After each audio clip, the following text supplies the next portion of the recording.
Agora me traz a Marcela Varasquim. E não é que ela entrou no túnel mesmo? Parabéns, Marcela. Diz pra gente como que é essa situação, o que você tá vendo aí, conta tudo.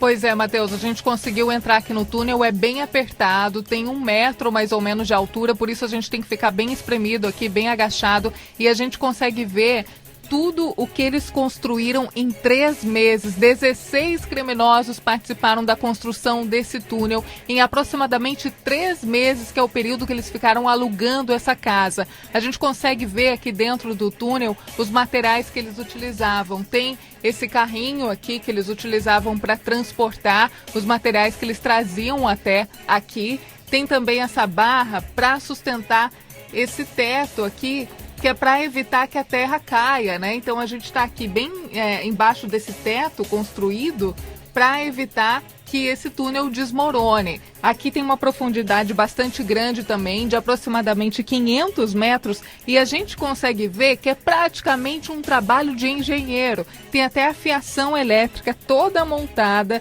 ou seja, a eletricidade foi feita também com bastante cuidado, todo o sistema foi feito com cuidado por esses criminosos. O túnel está todo iluminado para que eles pudessem trabalhar com calma durante esses meses, construir esse túnel e chegar ao cofre do banco, que eles pretendiam roubar R$1 bilhão, viu, Matheus? Então eles estavam muito próximos de conseguir isso, de praticar esse roubo. Foi quando então os policiais conseguiram prender essa quadrilha, prenderam eles na Zona Norte, que é onde eles fabricavam os materiais que eles traziam para cá para cavar esse túnel. Então tudo isso que a gente vê aqui, todos esses materiais, esse tapume que está cobrindo a minha cabeça agora para evitar que o túnel desmorone, todo esse carrinho, o sistema de fiação também, tudo era feito, tudo era trazido lá da Zona Norte, que era outro espaço que eles tinham para construir, para idealizar esse túnel, e aí depois eles vinham aqui e concretizavam esse intento, viu? A gente vê um túnel realmente, então, muito profundo. Vou até tentar aqui ir um pouquinho mais para trás, eu tentei o máximo que eu conseguia. A sensação é até, assim, de bastante sufocante aqui dentro, porque é um túnel bastante apertadinho mesmo. Embora ele seja bastante baixo, tem apenas 1 metro, ele é muito grande em extensão. E os criminosos estavam muito próximos realmente de chegar até o cofre do banco. Eles iam conseguir praticar esse roubo nessa semana. Os policiais falaram que seria o maior roubo a banco da história que eles iriam praticar, porque o intento deles, o objetivo deles era roubar nada mais que R$1 bilhão. E quando então eles estavam muito próximos de conseguir isso, os policiais conseguiram prender essa quadrilha. Essa quadrilha já vinha sendo investigada há pelo menos 2 meses. Eles estavam vivendo aqui nessa casa há 3 meses. A gente mostrou agora há pouco que eles tinham toda uma estrutura montada. Eles tinham alimentos, as roupas deles penduradas nos varais, os alimentos ali conservados na geladeira, porque eles realmente viviam aqui. Eles viviam durante 3 meses para construir esse túnel e conseguir praticar esse roubo. O túnel realmente parece uma obra de engenharia, todo feito com muito cuidado pelos criminosos, e o que eu consegui aqui foi o máximo, viu, Matheus? É bem apertado mesmo esse túnel, sensação até bastante sufocante, mas era isso que eles estavam construindo para conseguir praticar esse roubo, que seria o maior roubo a banco da história, Matheus. Muito obrigado, Marcela Varasquim. O delegado disse que seria o maior roubo ao banco do mundo. Lombardi, como a polícia chega até uma situação como essa, já que não é comum e a gente sabe que há muito tempo não se tinha história como essa que a gente está noticiando hoje? Ô Matheus, os policiais estavam investigando uma quadrilha de ladrões de bancos, ladrões de caixas eletrônicos e com escutas telefônicas autorizadas pela Justiça. E numa dessas escutas, eles descobriram exatamente um homem que estava envolvido neste grande, que seria o maior roubo do país. A partir do instante da localização deste homem, que faz parte de uma quadrilha de ladrões de bancos, a polícia chegou a este local aí. Esse tipo de trabalho é um trabalho idêntico ao que foi foi feito em Fortaleza, no Banco Central. E também no Rio Grande do Sul, quando os policiais conseguiram evitar a chegada, inclusive, a uma das agências bancárias no Rio Grande do Sul. O esquema é assim, ou eles alugam uma casa, ou eles compram a casa e a partir desta casa eles cavam um túnel. O que a Marcela diz a respeito de engenharia, a Polícia Civil de São Paulo já faz mais de 10 anos que vem tentando identificar um engenheiro que trabalha para a quadrilha, é um engenheiro que faz toda essa logística. O que ele faz? Ele consegue uma planta junto à Prefeitura de São Paulo, do local onde eles estão obtendo o imóvel, nas proximidades de uma agência bancária ou de uma transportadora de valores que também armazena muito dinheiro nos finais de semana para depois distribuir. E a partir desta logística toda, eles montam todo esse esquema. E com tudo isso mesmo, com ventiladores, com energia elétrica, é um trabalho muito bem de profissional envolvendo engenheiro nessa história, viu, Matheus? É mesmo, Lombardi, sensacional. Parabéns à nossa equipe, a Marcela que conseguiu entrar. Vamos ver a reportagem. A reportagem traz detalhes de tudo isso. Acompanhe. Um processo silencioso, em um bairro de classe média, predominantemente residencial. Era nesta pequena casa que a quadrilha começou a cavar um túnel que poderia terminar com o maior roubo da história. R$ 1 bilhão. Pessoas não cheguei a ver, tá? A movimentação surpreendente, muito pequena, a gente nunca viu entrada e saída de pessoas em alto volume. A polícia acha que ninguém ouviu o barulho da escavação graças ao isolamento acústico. A construção já estava praticamente pronta. São 500 metros de extensão. Pelo túnel, os ladrões chegariam até uma galeria de água e esgoto, que fica bem embaixo do cofre do Centro de Distribuições do Banco do Brasil, no quarteirão ao lado. Tudo era bem estruturado. A impressão é de que profissionais participavam de todo o processo. Repare nos equipamentos: botas, lanternas, joelheiras, cilindros, tudo de maneira organizada. Bom, agora a gente vai tentar ter acesso a esse túnel que tem 500 metros aproximadamente de extensão, que foi até onde eles fizeram. A gente vai aos poucos aqui descendo. Claro que é muito difícil, né?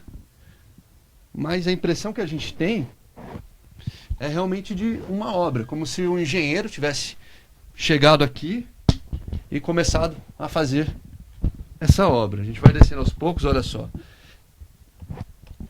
Eu tenho aproximadamente 1,82 m de altura. E ó, túnel, a altura aqui já é mais alta que isso. Só que para entrar, aí sim, a gente tem que abaixar, e abaixar bastante. Olha só, que o ambiente é muito ruim, é muito apertado. As pessoas tinham que ficar realmente bem agachadas, por isso que eles utilizavam aquelas joelheiras, né?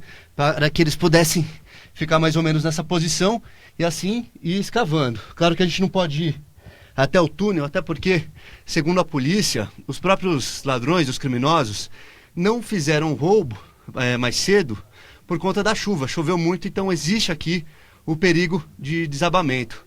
Mas é um ambiente muito fechado, um ambiente ruim de ficar.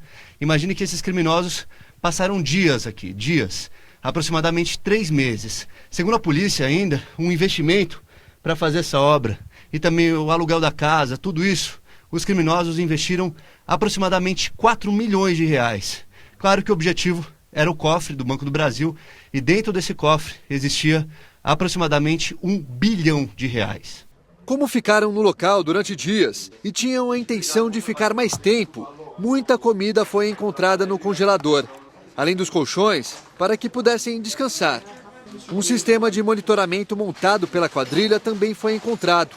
Eles instalaram pelo menos 3 câmeras voltadas para a rua. Segundo a polícia, a casa já estava alugada há 4 meses em nome de Laranjas. E há 2, os investigadores acompanhavam a ação da quadrilha. O roubo a gente não tem a data. Eles iam fazer da agora para frente qualquer dia.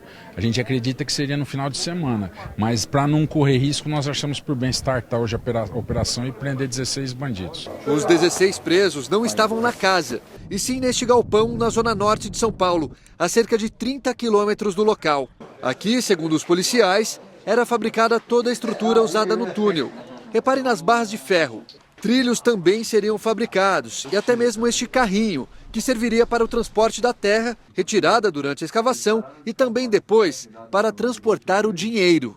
Dentre os detidos, 3 seriam funcionários da empresa que trabalha com comunicação visual. A polícia investiga se os proprietários sabiam para que seriam usadas as estruturas montadas aqui. A gente acredita que eles estão, algum deles está no roubo do Banco Central, outros tem naquele grande roubo que teve no Banco Itaú, da Avenida Paulista. As investigações continuam e a polícia vai tentar descobrir agora como os criminosos tiveram acesso às informações sobre a quantia de dinheiro e onde ela ficava. Marcela, os vizinhos não perceberam assim nenhuma movimentação estranha? Como é que tá o clima? O que você conseguiu conversar com os vizinhos aí?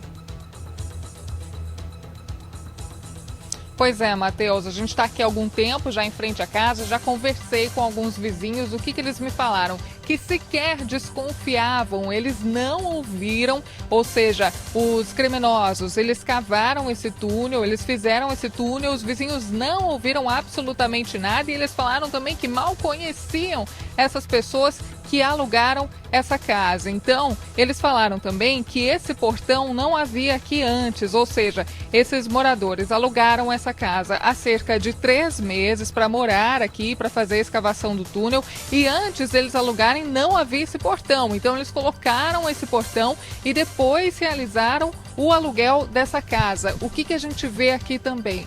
Essas câmeras, tá vendo? Câmeras de monitoramento, elas, segundo os investigadores, foram instaladas pelos próprios criminosos. Eu estava conversando agora com os investigadores e eles falaram que os criminosos gastaram cerca de 4 milhões de reais para fazer toda a infraestrutura que eles precisavam nessa casa para que eles ficassem seguros. Vamos entrar então aqui na casa, essa casa em que os moradores, os criminosos ficaram aqui por cerca de 3 meses. A gente consegue ver também aqui o cabeamento do sistema que eles montaram aqui, tá vendo? Toda a infraestrutura que eles mesmos montaram para se manterem seguros aqui dentro dessa casa e poder fazer esse túnel, então, para tentar realizar esse que seria o maior roubo da história, maior roubo a banco de R$1 bilhão. Vamos continuar entrando nessa casa. Mais cedo a gente mostrou o túnel que fica aqui dentro da casa. A perícia já passou por aqui, por isso há vários objetos revirados. Então, a gente entra nessa casa e vê aqui uma sala, tem alguns colchões, porque os criminosos eles chegaram a morar aqui por um tempo, eles dormiam aqui, tem os cobertores deles, as roupas, os colchões, a cama deles também, o sofá. É uma espécie de sala que eles usavam também como dormitório, como a gente pode ver, por causa da quantidade de colchões, de almofadas, de travesseiros. Aqui do lado desse cômodo tem também uma cozinha. Aqui eles guardavam diversos alimentos para eles se manterem aqui. Então tem frutas aqui, uma caixa repleta de frutas.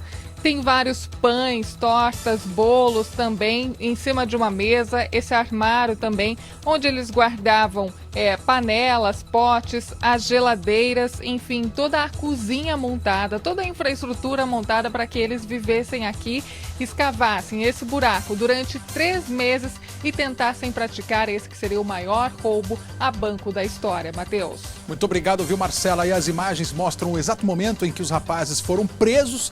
São 16 suspeitos que estão envolvidos aí nesta escavação do que seria ou do que levaria acesso ao cofre de uma agência bancária onde lá estaria R$1 bilhão.